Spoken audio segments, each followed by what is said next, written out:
¿Cómo estás? Te saluda tu amigo Mauricio Pérez. Me da mucho gusto estar contigo en tu programa Pasión por el Evangelio, este programa en el que semana a semana aprendemos acerca de la palabra de Dios haciendo un análisis bíblico del Evangelio que leemos en la Santa Misa del domingo.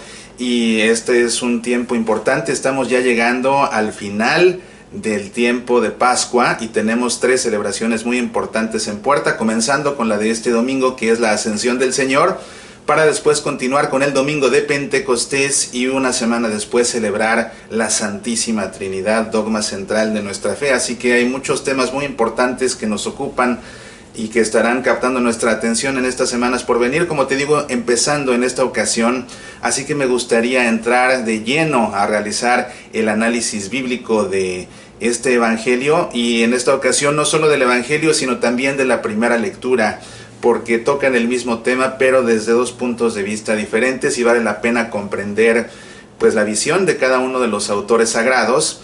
Y vamos, después de hacer el análisis bíblico, como siempre, a terminar nuestro programa de hoy con un momento de oración. Así que bueno, pues entremos en materia, porque esto va a estar muy interesante y es mucho lo que tenemos que reflexionar. Vamos a comenzar, te propongo, con la lectura esta vez de la primera palabra. Acuérdate que siempre te lo he dicho en la Santa Misa, el tema de la primera lectura es siempre el mismo tema del Evangelio, y el tema del Salmo es siempre el tema de la primera lectura, porque el Salmo le da respuesta a Dios, a la palabra que Dios nos comunica en la primera lectura, ya sea a través de un profeta o a través de un patriarca, o en este caso a través de un evangelista, porque fue un evangelista el que también escribió el libro de donde está tomado la primera lectura, que es el libro de los Hechos de los Apóstoles. Dice lo siguiente, la primera lectura. En mi primer libro, querido Teófilo, me refería a todo lo que hizo y enseñó Jesús, desde el comienzo hasta el día en que subió al cielo, después de haber dado por medio del Espíritu Santo sus últimas instrucciones a los apóstoles que había elegido.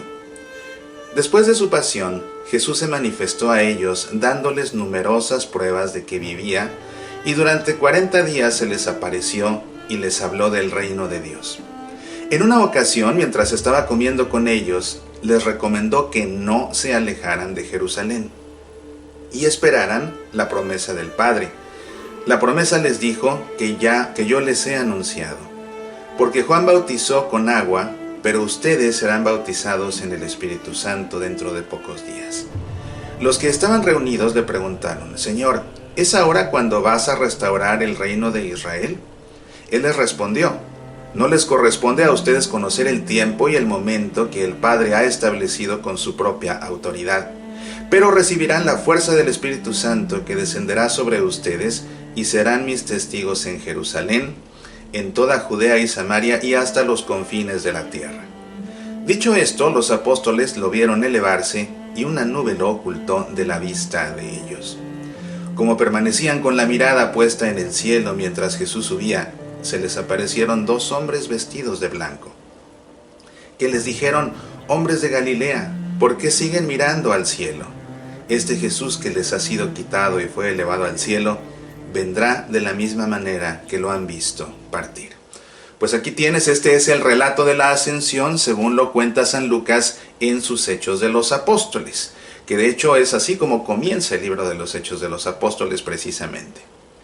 Vamos a ver ahora qué es lo que leemos en la Santa Misa en el Evangelio en esta ocasión, que como estamos en el ciclo litúrgico A, nuestro Evangelio está tomado del Evangelio según San Mateo.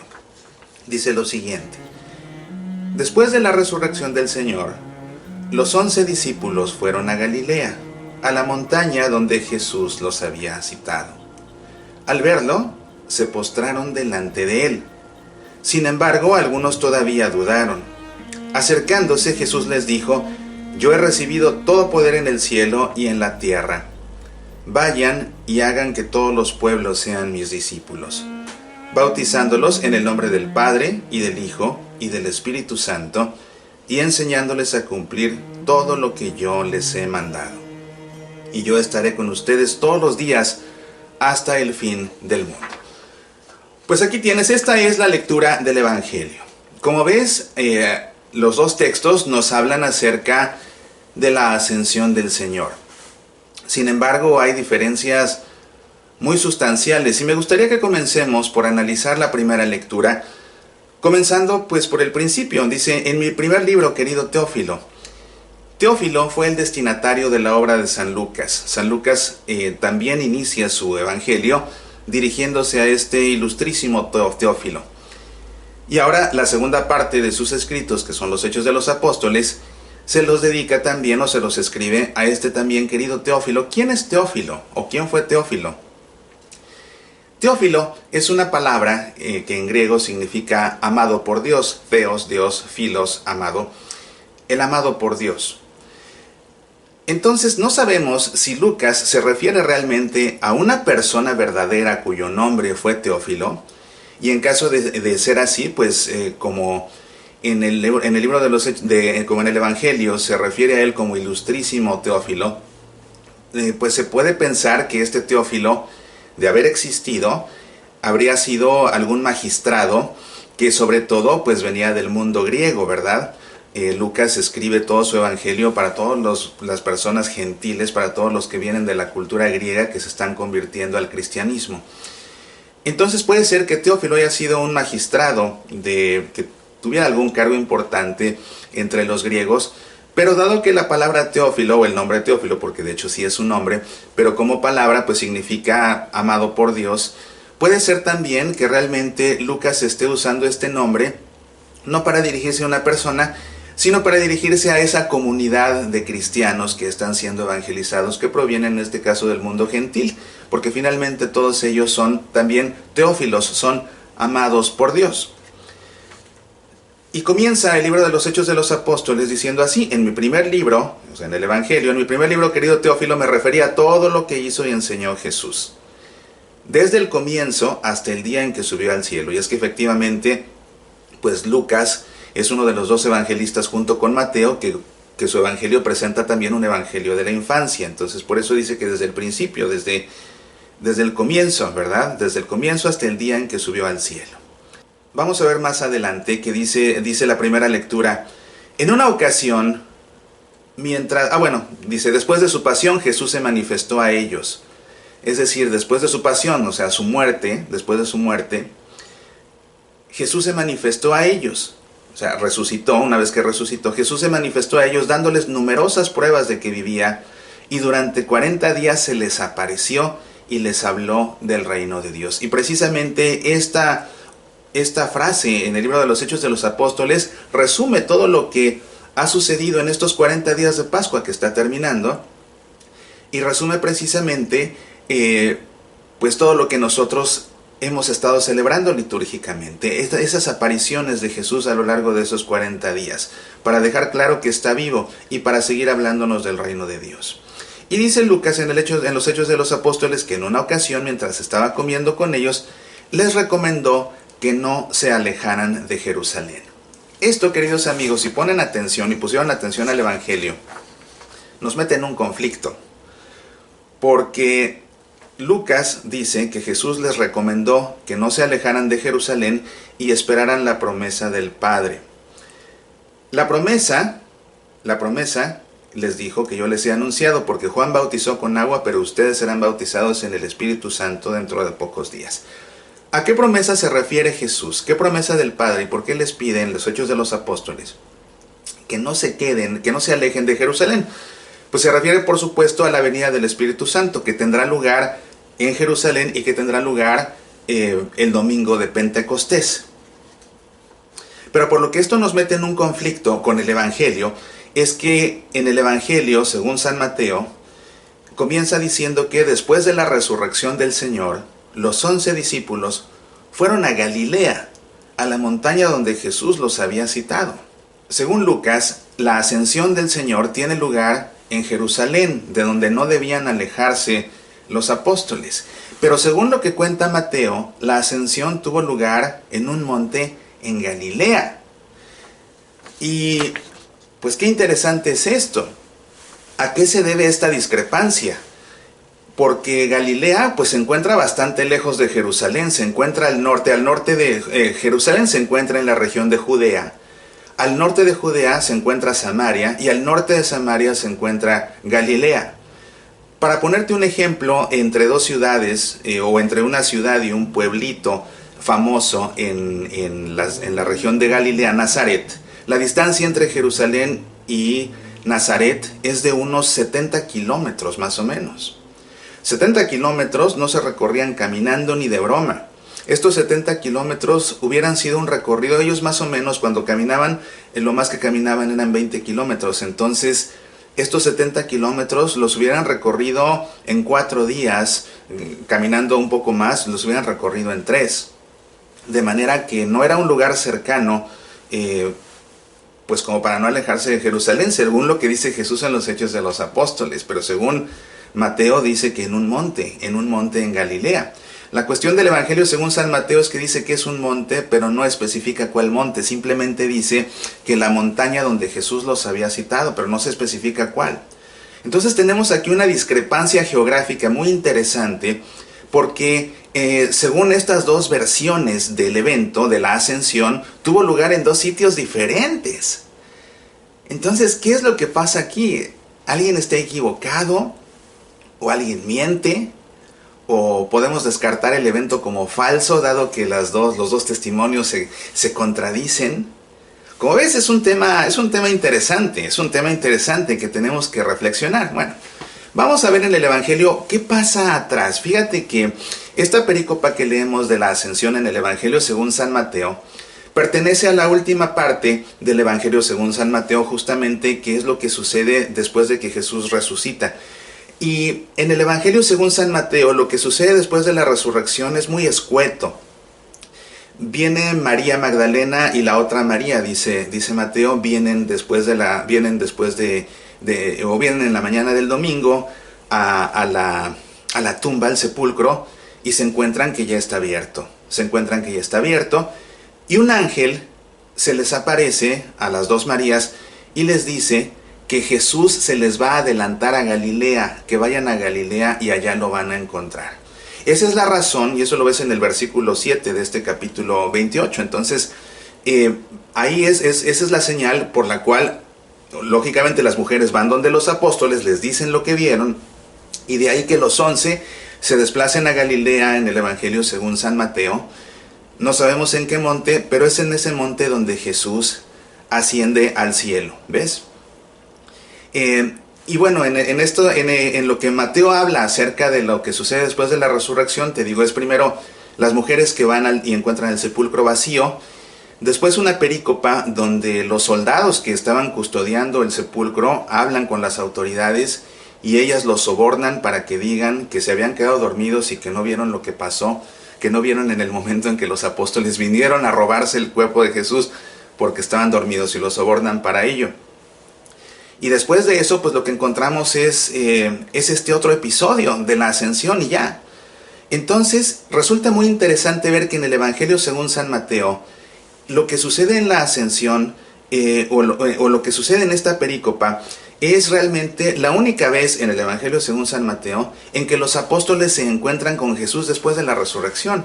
Fíjate cómo Lucas, en los Hechos de los Apóstoles, dice que a lo largo de 40 días Jesús se les apareció en múltiples ocasiones, pero en el Evangelio según San Mateo solamente se encuentran con Jesús una sola vez, y esto tiene lugar en Galilea.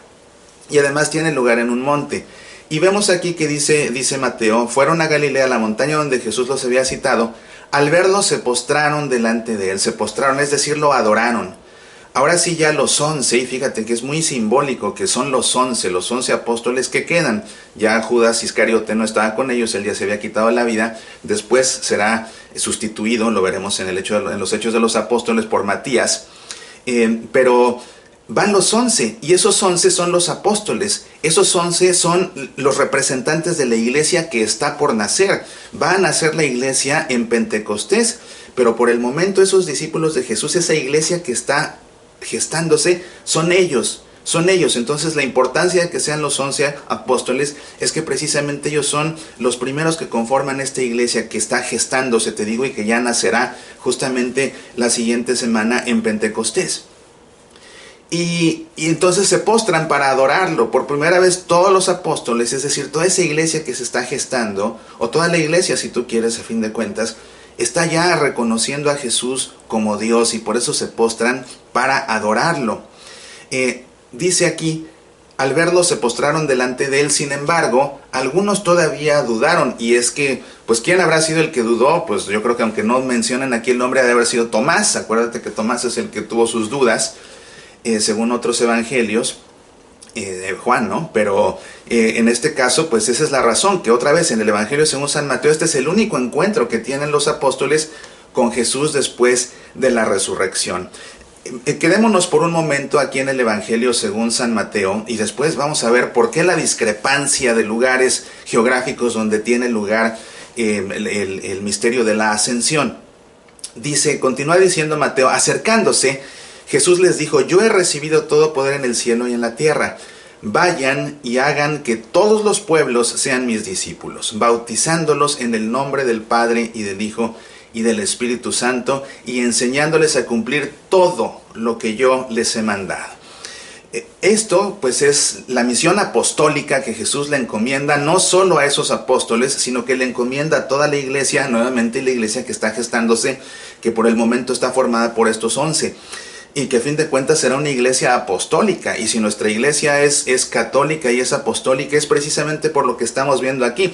Es apostólica porque es una iglesia que está fundada a través de estos 11 apóstoles, pero que además tiene una misión de envío, porque apóstol significa enviado. Entonces, nuestra iglesia es apostólica en primer lugar porque está fundada a través de los apóstoles. Ahí es donde tiene su origen, sus cimientos en los apóstoles, con Pedro como piedra angular de toda esa edificación. Pero además es apostólica precisamente porque tiene un envío, tiene una misión. ¿Y cuál es la misión? Precisamente esta. La misión es ir y hacer que todos los pueblos, y aquí llama mucho la atención el superlativo todos, y como son todos los pueblos, lo que quiere Jesús es que esa iglesia no esté limitada nada más a ellos, ni tampoco nada más al pueblo de Dios hasta ese entonces, que son los judíos, sino a todos los pueblos. Es decir, que el sentido de la misión es universal. ¿Y cómo se dice universal en griego? Se dice católicos. De manera que nuestra iglesia apostólica es apostólica nuevamente porque está cimentada en estos 11 apóstoles, porque tiene este envío, y el envío es precisamente extender esa iglesia de manera universal, de manera católica, a todos los pueblos, bautizándolos en el nombre del Padre y del Hijo y del Espíritu Santo. Esa es la primera cuestión. Para que todos los pueblos formen parte de esta iglesia, tienen que ser bautizados en el nombre del Padre y del Hijo y del Espíritu Santo. No en el nombre de Cristo Jesús, como hacen algunas iglesias protestantes. No, en el nombre del Padre y del Hijo y del Espíritu Santo. Por eso es que el único bautismo legítimo, ese es el que celebra en el nombre del Padre y del Hijo y del Espíritu Santo, porque con todas sus letras ese es el mandato que dio Jesús. Pero no solo eso, también dice, enseñándoles a cumplir todo lo que yo les he mandado. Y otra vez el superlativo, todo, no le quiten nada. Todo lo que yo les he enseñado. ¿Y dónde se encuentra todo lo que Jesús ha enseñado? Pues precisamente en el Evangelio. Entonces, esta misión apostólica consiste en ir por todos los pueblos, a todos bautizarlos y a todos enseñarles el Evangelio. Es una tarea, pues, es una misión de bautismo y también es una misión de evangelización. Y finalmente Jesús dice, yo estaré con ustedes todos los días hasta el fin del mundo. ¿Quiénes son ustedes? Pues los 11, o sea, toda esa iglesia que está gestándose y que va a nacer en el domingo de Pentecostés. Bueno, entonces esto es el Evangelio según San Mateo. Ahora vamos a regresar al recuento de la ascensión que hace San Lucas para ver qué dice él en los Hechos de los Apóstoles. Y les dice, los que estaban reunidos le preguntaron, Señor, ¿es ahora cuando vas a restaurar el reino de Israel? Él les respondió, no les corresponde a ustedes conocer el tiempo y el momento que el Padre ha establecido con su propia autoridad, pero recibirán la fuerza del Espíritu Santo que descenderá sobre ustedes y serán mis testigos en Jerusalén, en toda Judea y Samaria y hasta los confines de la tierra. ¿Ves? Aquí también se da ese sentido de universalidad, ese sentido de catolicidad, ¿verdad? ¿Pero cuándo? Cuando reciban al Espíritu Santo, que habrán de recibir en Pentecostés. Dicho esto, los apóstoles lo vieron elevarse y una nube lo ocultó de la vista de ellos. Entonces Jesús se va al cielo y lo oculta una nube. Muy simbólico que sea una nube, Porque en el Antiguo Testamento, piensa en el libro del Éxodo, la nube es el símbolo de Dios. Acuérdate que cuando el pueblo de Israel sale de Egipto y va caminando por el desierto, de día es guiado por una nube, que es Dios, de noche va guiado por una columna de fuego. Entonces, el hecho de que Jesús quede cubierto, ya no lo vean los apóstoles, pero lo que vean es una nube, es una manera pues muy bonita de explicar cómo Jesús ya pues está con su Padre, ya no lo ven, o sea, ha vuelto al Padre, ya no lo ven ellos, lo que ven es la nube, esa nube que simboliza precisamente a Dios. Recuerda, por ejemplo, la escena de la transfiguración, como desde una nube habla Dios, ¿verdad? O en el bautismo, que desde una nube habla Dios. Entonces, es a lo que se refiere aquí Lucas, y dice: como permanecían con la mirada puesta en el cielo mientras Jesús subía, se les aparecieron dos hombres vestidos de blanco. ¿Quiénes eran estos dos hombres vestidos de blanco? Pues eran ángeles. ¿Por qué sabemos que son ángeles? Porque no llegaron, se aparecieron. La gente llega, los ángeles se aparecen, y los ángeles están vestidos de blanco. Son dos. A Lucas, acuérdate que a Lucas le gustan mucho los ángeles, y a lo largo del Evangelio los ángeles pues se aparecen en diferentes ocasiones. Desde el principio es un ángel, un arcángel, el que habla desde el principio de su Evangelio. Primero que nada habla con el papá de Juan el Bautista, después hablará con la mamá de Jesús, precisamente para anunciarles que van a ser Juan el Bautista y para anunciarle a María que van a ser Jesús. Entonces ya desde el principio vemos un arcángel. Más adelante vamos a ver cuando Jesús está en el huerto de los olivos, en el Evangelio según San Lucas, está Jesús en un estrés máximo, está incluso sudando sangre, y dice Lucas que un ángel vino para confortarlo. Después de la resurrección también serán dos los vestidos de blanco los que den la noticia de que Jesús ya no está ahí. Y ahora son otra vez estos dos vestidos de blanco, dos ángeles, los que le vienen a decir a estos que están viendo, que están boquiabiertos, que están anonadados: hombres de Galilea, ¿por qué siguen mirando al cielo? Este Jesús que les ha sido quitado y fue elevado al cielo, vendrá de la misma manera que lo han visto partir. Y aquí esto es un anuncio de la segunda venida de Jesús, de lo que nosotros conocemos como la parusía, esa venida gloriosa y definitiva que Jesús tendrá en algún momento, que pues no sabemos cuándo será. Entonces aquí tenemos los dos recuentos de la ascensión, el de Lucas y el de Mateo. Como ves, son diferentes, pero lo que más nos llama la atención, insisto, ya desde hace rato, es la diferencia entre la ubicación geográfica, porque según San Lucas sucede en Jerusalén, y según San Mateo sucede en un monte en Galilea.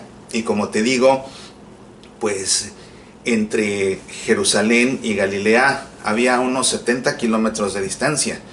Entonces era una distancia lo suficientemente grande como para pues que hubiera habido algún error de aproximación, ¿no? Entonces, ¿qué es lo que podemos nosotros deducir de esto? Bueno, claramente aquí vemos dos tradiciones diferentes. Acuérdate que los evangelios no se escribieron al día siguiente de que sucedieron los eventos. No, pasaron décadas para que se escribieran los evangelios. El evangelio de San Mateo se escribió antes que el evangelio según San Lucas, y aunque gran parte del evangelio de San Mateo y gran parte del evangelio de San Lucas son una copia del evangelio según San Marcos, que escribió primero, te vas a encontrar en el evangelio de Lucas muchas partes que también te las vas a encontrar en Mateo, y que también te las vas a encontrar en el caso de San Marcos, que escribió primero. O sea que ahí puede uno entender que eso fue fuente común de los dos. Pero en este caso es distinta la explicación, ¿verdad? Aquí hay una discrepancia. Nuevamente, para Lucas sucede en Jerusalén, para Mateo sucede en Galilea. Entonces vemos aquí dos tradiciones diferentes, tradiciones orales que de boca en boca se iban contando hasta que finalmente, décadas después, se pusieron por escrito. Uno puede pensar, por ejemplo, en el caso del recuento de Mateo, pues que Mateo estuvo ahí, porque Mateo era uno de los 11. Entonces él estuvo ahí, y esto debió ser algo suficientemente impactante como para que Mateo no se le olvidara dónde sucedió. Y según Mateo sucede en un monte en Galilea. Es importante que sea en un monte. ¿Por qué? Porque, y acuérdate que en el Evangelio según San Mateo, como hemos visto a lo largo de este ciclo litúrgico, Para Mateo, que escribe su evangelio para cristianos que vienen del mundo judío, los montes son importantísimos porque para los judíos los montes son el lugar donde Dios se manifiesta, porque la cumbre de los montes es lo más alto que hay. ¿Qué sigue después de la cumbre de un monte? El cielo mismo. Es por eso que la transfiguración tiene lugar en la cima de un monte. Es por eso que las enseñanzas más importantes que Jesús dijo a lo largo de su vida pública, Mateo las compila todas y las coloca en una larga escena que conocemos como el Sermón del Monte, precisamente para hacer que lo más importante que Jesús enseñó lo enseñe con su máxima autoridad. En el caso de San Lucas, él las enseñanzas más importantes de Jesús las compila también, pero él las presenta en una llanura, ¿ves? En lugares diferentes, cada uno según una óptica distinta y simbolizando o usando símbolos diferentes.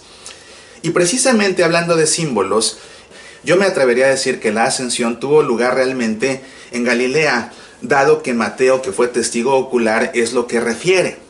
Entonces, ¿qué pasa con Lucas? ¿Se equivocó o qué? Bueno, en primer lugar, acuérdate que Lucas no conoció a Jesús. Él se convirtió mucho tiempo después y le fascinó tanto Jesús que viajó y comenzó a hacer una investigación periodística realmente muy exhaustiva, entrevistando a cuantos pudo y recabando datos numerosos y fechas y nombres y demás para hacer un trabajo muy elaborado acerca de la vida de Jesús. Sin embargo, la manera como Lucas desarrolla su obra es a través de, él compila todo lo que escucha, él compila todos los diferentes episodios de la vida de Jesús, y la manera como los arma en su evangelio es como un largo viaje que tiene por destino siempre Jerusalén. Para él es fundamental Jerusalén como símbolo. ¿Por qué? Porque es en Jerusalén donde se va a llevar a cabo la redención.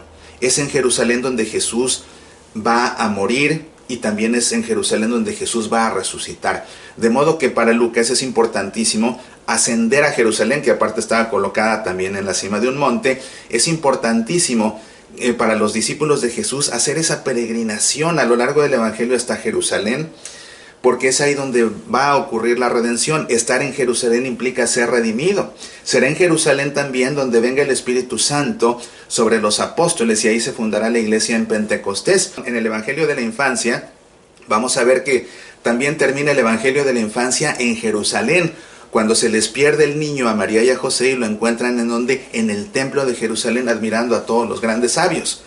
Pues aquí lógicamente que siguiendo ese mismo patrón, siguiendo ese mismo hilo conductor, ¿dónde va a tener lugar entonces para Lucas la ascensión? Pues tiene que tener lugar en el mismo lugar donde terminó el Evangelio de la Infancia, en el mismo lugar donde el Evangelio alcanza su clímax, en el mismo lugar donde la iglesia va a nacer. Pues ¿dónde tiene que llevarse a cabo la ascensión? Pues en Jerusalén. Y por ello, con fines teológicos, es que Lucas ubica la ascensión en Jerusalén. Y tan importante es Jerusalén que precisamente lo opuesto de subir a Jerusalén es alejarse de Jerusalén. Y es así que para Lucas la antítesis de todo su evangelio será un episodio que solamente él refiere, que es el de los dos discípulos que van de camino. ¿A dónde? A Emaús. ¿Y qué es lo que están haciendo estos discípulos? Más que ir a Emaús, lo que están haciendo es abandonar Jerusalén. Pero llega Jesús y los rescata, y después de encontrarse con él, ¿a dónde regresan? A Jerusalén. Por cierto, ve a nuestro sitio semillasparalaVida.org y descarga el audio o el video de mi conferencia El Camino a Emaús, un análisis bíblico, porque es una conferencia fascinante donde con lujo de detalle analizamos todo ese texto hermoso, y pues te vas a sorprender de todo lo que hay detrás, ¿verdad? Entonces aquí tienes, son dos tradiciones diferentes, y no es que alguien esté mintiendo, no es que alguien esté equivocado. Más bien, en mi opinión, es que Lucas está usando este símbolo tan importante para él, que es Jerusalén, y por esa razón él lo ubica como escenario en su texto para darle ese sentido, que este es uno de los eventos importantísimos en la vida de Jesús, y por ende tiene que colocarlo escenográficamente, si tú quieres. Aquí su escenario tiene que ser Jerusalén. ¿Ves? El lugar de la redención, el lugar donde van a ser la iglesia. Es ahí, en Jerusalén. En tanto que para Mateo, bueno, Mateo lo ubica en Galilea, que además fue Galilea, en el Evangelio según San Mateo, Galilea fue la región donde Jesús desarrolló la gran parte de su apostolado. Entonces tiene sentido que haya sido en Galilea, que es, pues Jesús, a fin de cuentas, la familia de Jesús de ahí venía, ahí es donde vivió, ahí es donde creció, y ahí es donde comenzó su evangelización, ahí es donde llamó a los apóstoles. Ese fue el lugar de sus aventuras, pues entonces ahí es donde tiene lugar para Mateo. Que además, insisto, él como testigo ocular, pues yo le daría más crédito geográfico a Mateo, sin quitarle crédito a Lucas, más bien entendiendo que Lucas lo ubica en Jerusalén con propósitos teológicos. Si te está gustando lo que estoy explicando, por favor no te olvides de darle me gusta al video aquí en Facebook o en YouTube. Y también de compartir el video, por favor, porque en la medida en que lo compartas y que marques que te gusta, más personas van a descubrir el video y así más personas van a comenzar a seguir nuestro programa y a ver los videos anteriores y aprender tanto como estamos aprendiendo tú y yo. Pues bien, este es el análisis bíblico de la primera lectura y del Evangelio de este domingo de la Ascensión. Como ves, un tema desde un punto de vista bíblico fascinante. Ya será tarea tuya escuchar qué tiene que decirte tu sacerdote en su homilía y complementar, pero seguramente que esta lectura, cuando en la Santa Misa leas estas lecturas después de haber hecho este análisis, seguramente que no va a ser lo mismo. Quisiera invitarte a que visites nuestro sitio semillasparalavida.org, te des una vuelta por nuestra tienda en línea. Con eso nos ayudas a continuar nuestra tarea de evangelización. Como sabes, nuestro programa Semillas para la Vida ya lleva 10 años y medio al aire, se transmite en 27 estaciones de radio en 10 países. A ninguna le cobramos un solo centavo, es un apostolado. Pero todo esto nos cuesta y necesitamos tu apoyo. Entonces te invito a que visites nuestra tienda en línea en semillasparalavida.org. Quisiera recomendarte, por ejemplo, este álbum. Es una conferencia que tiene por título Combatiendo la Tentación. Combatiendo la Tentación. Aquí tengo el CD. El CD usualmente está disponible en mis conferencias en vivo, en persona, pero a través de nuestra tienda lo puedes descargar el audio y aprender mucho y reflexionar mucho. Este es un tema que realmente te puede beneficiar en tu vida, porque todos, absolutamente todos, somos tentados una y otra vez y muchas veces caemos en la tentación, y cuando entendemos cómo es el proceso que sigue el demonio para tentarnos, que siempre es el mismo, y entendemos ese proceso que sigue, es más fácil ponerle freno a su tentación, porque entendemos cuál es su estrategia, que cuando no la conocemos y nos toma por sorpresa. Y esto precisamente es otro análisis bíblico de la tentación por excelencia, que fue la tentación de Adán y Eva, y de ahí se pueden sacar conclusiones muy importantes para tu vida. Combatiendo la Tentación, disponible el audio, la descarga del audio en nuestro sitio semillasparalavida.org. También el video está disponible. Esta conferencia de hecho está grabada en vivo. Date una vuelta por nuestra tienda y aprovéchala, te la recomiendo muchísimo. Pues bien, ¿qué te parece si, como siempre hacemos, después de haber aprendido tanto en este día, nos detenemos un momento, interiorizamos todo lo que hemos escuchado, y me gustaría invitarte a que juntos tú y yo en este momento tengamos un momento de intimidad con el Señor y de oración. Y para ello te invito a que cierres un momento tus ojos, pongas tu mano sobre tu corazón y hagas eco en tu interior a estas palabras. Todo esto, por supuesto, a propósito de la ascensión de Jesús al cielo y esa gran misión que nos deja de ir por todo el mundo, bautizar a todas las personas en el nombre del Padre y del Hijo y del Espíritu Santo, y enseñarles todo lo que Jesús nos ha enseñado en el Evangelio. ¿Qué tarea nos dejas, Señor? ¿Por qué desapareces tan inesperadamente sabiendo que nos dejas huérfanos? ¿Quién pronunciará las palabras certeras cuando a nuestro lado venza la confusión o la mentira? ¿Quién proporcionará el pan multiplicado cuando el hombre, además de tu presencia, nos exige el sustento de cada día? ¿Quién calmará los dolores de los enfermos? ¿Quién resucitará a los que de improviso han muerto y estaban llamados a la vida? ¿Qué tarea nos dejas, Señor? Te vas al cielo y mirando a nuestro derredor sentimos que nos va a faltar tu mano, que tus huellas se difuminarán como el agua del mar elimina las de la arena. ¿Qué tarea nos dejas, Señor? Proclamar tu mensaje cuando los oídos de los más cercanos están dispuestos para todo, menos para ti. Llevar tu palabra cuando los que saben leer entre líneas prefieren voces sin compromiso ni verdad, reclaman señales con sabor a tierra y no pregones con promesas de eternidad. ¿Qué tarea nos dejas, Señor? Vivir según tú viviste, amar como tú amaste, orar como tú rezaste, perdonar como tú perdonaste, sentir a Dios Padre como tú, Señor, solo lo hiciste. ¿Qué tarea nos dejas, Señor? Te vas al cielo, al encuentro con el Padre, sabiendo que aún con muchas debilidades intentaremos sostener tu obra aquí iniciada.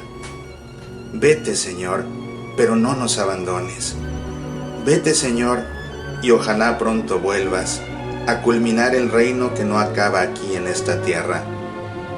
Amén. En el nombre del Padre, y del Hijo, y del Espíritu Santo. Amén. Pues te agradezco como siempre el favor de tu atención. Gracias por este tiempo en el que juntos hemos reflexionado y aprendido mucho acerca de la palabra de Dios. Pon atención en la Santa Misa, que es Dios vivo el que te está hablando a ti. Abre tus oídos, abre tu corazón y verás que Dios a través de la Santa Misa te está diciendo lo que justo hoy necesitas escuchar en tu vida.